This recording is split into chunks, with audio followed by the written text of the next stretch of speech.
روز محشر اللہ رب العزت حساب کے بعد لوگوں کو ان کے ہاتھ میں نامہ اعمال تھما دیں گے۔ جس شخص کو دائیں ہاتھ میں نامہ اعمال دیا جائے گا وہ جنت میں جائے گا، جس شخص کو بائیں ہاتھ میں اس کا نامہ اعمال دیا جائے گا وہ جہنم کا ایندھن بنے گا۔ قیامت کے دن سب سے پہلے 3 لوگوں کو جہنم میں بھیجا جائے گا، ان میں ایک عالم، ایک شہید اور ایک مالدار آدمی ہوگا۔ حضرت ابو ہریرہ رضی اللہ تعالیٰ عنہ سے روایت ہے کہ ایک حدیث میں فرمایا گیا کہ رسول اللہ صلی اللہ علیہ وآلہ وسلم نے فرمایا کہ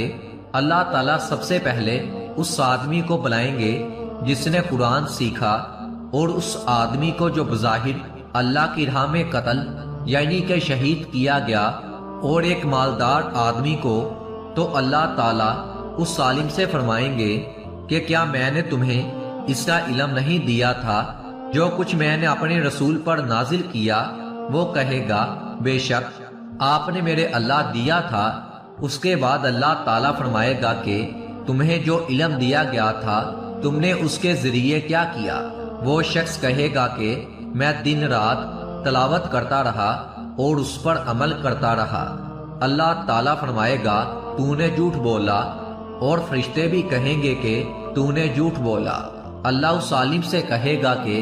بلکہ تم نے یہ چاہا کہ تمہیں قاری اور عالم کہا جائے، اور لوگوں کی طرف سے یہ کہہ دیا گیا۔ پھر اللہ تعالیٰ مالدار آدمی کو بلائے گا اور کہے گا کہ وہ اللہ کے دیے مال سے صدقہ کرتا رہا اور رشتہ داروں کا خیال کرتا رہا، لیکن اللہ فرمائے گا کہ تو نے جھوٹ بولا، بلکہ تم نے یہ چاہا کہ تمہیں سخی اور رحم دل کہا جائے، اور لوگوں کی طرف سے یہ کہا بھی گیا۔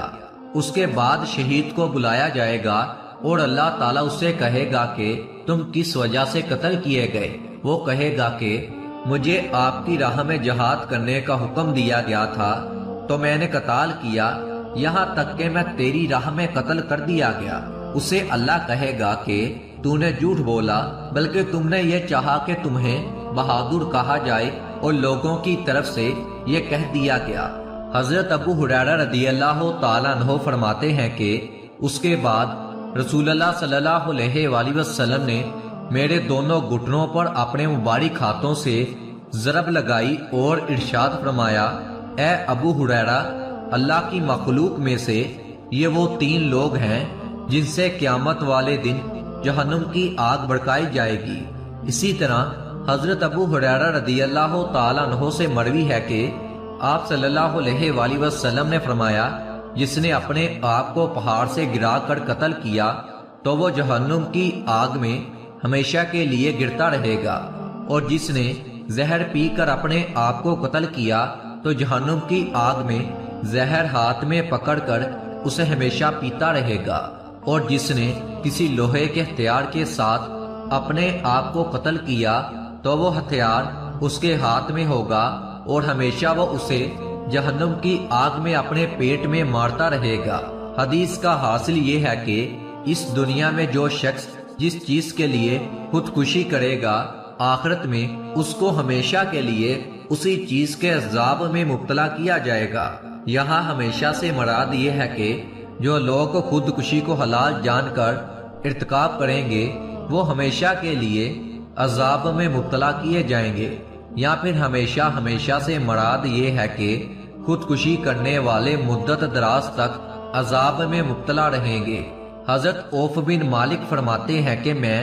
غزوہ تبوک کے موقع پر نبی پاک صلی اللہ علیہ وآلہ وسلم کی خدمت میں حاضر ہوا۔ آپ اس وقت چمڑے کے ایک خیمے میں تشریف فرما تھے۔ آپ صلی اللہ علیہ وآلہ وسلم نے فرمایا کہ قیامت کی 6 نشانیاں شمار کر لو، میری موت، پھر بیت المقدس کی فتح، پھر ایک وبا جو تمہیں شدت سے پھیلے گی جیسے بکریوں میں طاعون پھیل جاتا ہے، پھر مال کی کثرت اس درجے میں ہوگی کہ ایک شخص 100 دینار بھی اگر کسی کو دے گا تو اس پر بھی وہ ناراض ہوگا، پھر فتنہ اتنا تباہ کن عام ہوگا کہ عرب کا کوئی گڑھ باقی نہیں رہے گا جو اس کی لپیٹ میں نہ آ گیا ہوگا، پھر صلح جو تمہارے اور بنی الصرف یعنی کہ نصارے روم کے درمیان ہوگی، لیکن وہ دغا کریں گے، اور ایک عظیم لشکر کے ساتھ تم پر چڑھائی کر دیں گے، اس میں 80 جھنڈے ہوں گے اور ہر جھنڈے کے ماتحت 12,000 فوج ہوگی، یعنی کہ 9,60,000 فوج سے وہ تم پر حملہ آور ہوں گے۔